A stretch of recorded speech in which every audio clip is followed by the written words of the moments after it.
Seumpama biji sesawi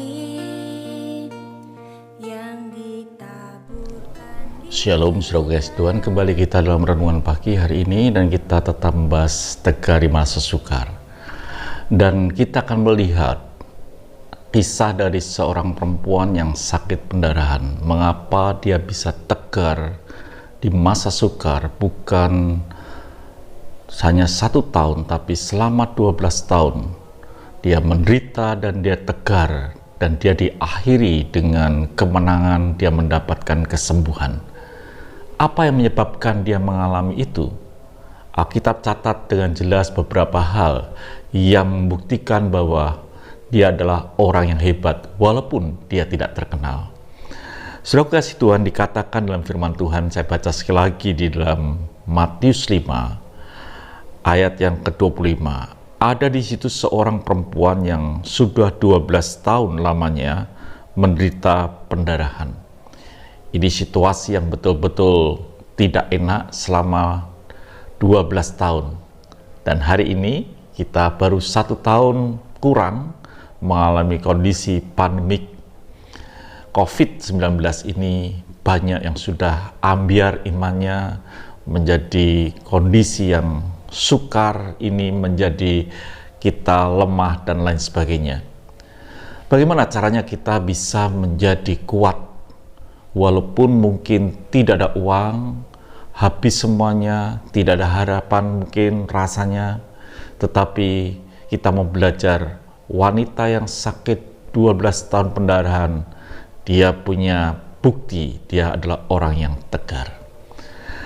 Apa yang membuat dia tegar? Kita akan baca satu ayat di dalam Matius 5 ayat yang ke-27.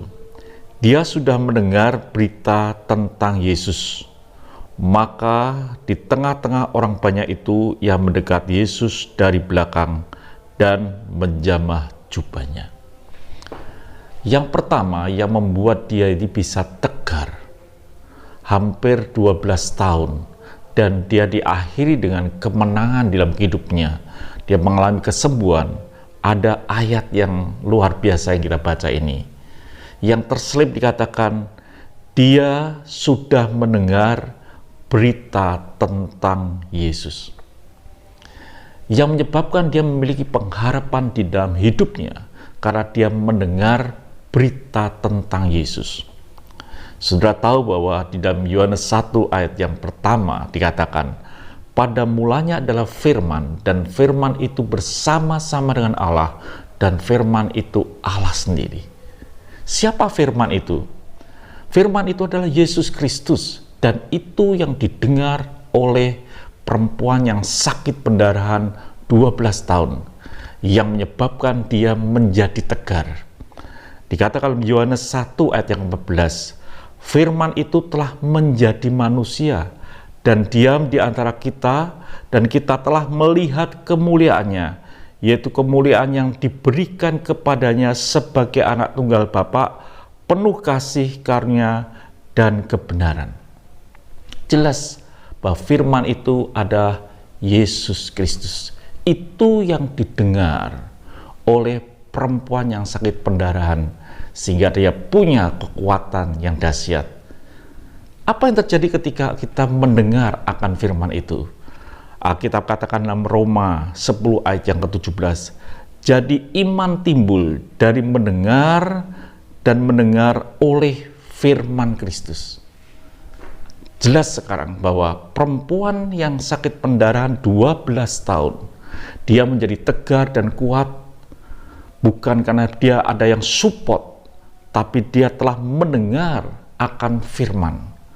Dan Alkitab katakan, iman timbul dari mendengar akan firman Kristus. Artinya bahwa perempuan itu, dia bisa tegar karena dia punya iman.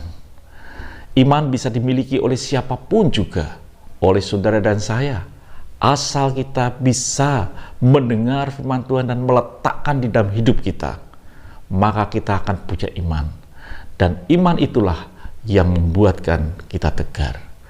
Hari ini kalau saudara tidak punya iman atau kurang iman, hanya ada satu cara: mendengar akan firman Tuhan, membaca Alkitab, merenungkan firman Tuhan siang dan malam, maka itu akan membawa kita punya kekuatan baru, karena iman kita akan timbul, dan iman itu mendatangkan pengharapan, dan pengharapan itu tidak pernah mengecewakan.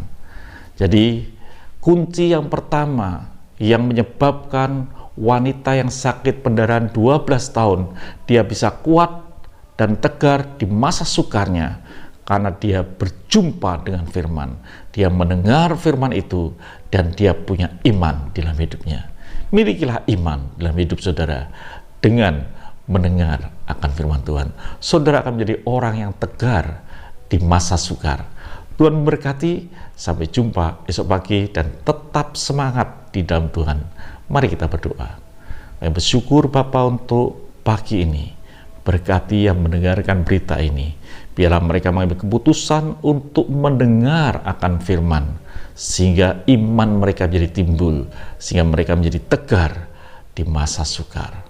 Terima kasih Bapa, dalam nama Tuhan Yesus Kristus kami bisa berdoa dan mengucap syukur. Amin. Tuhan memberkati. Sampai esok.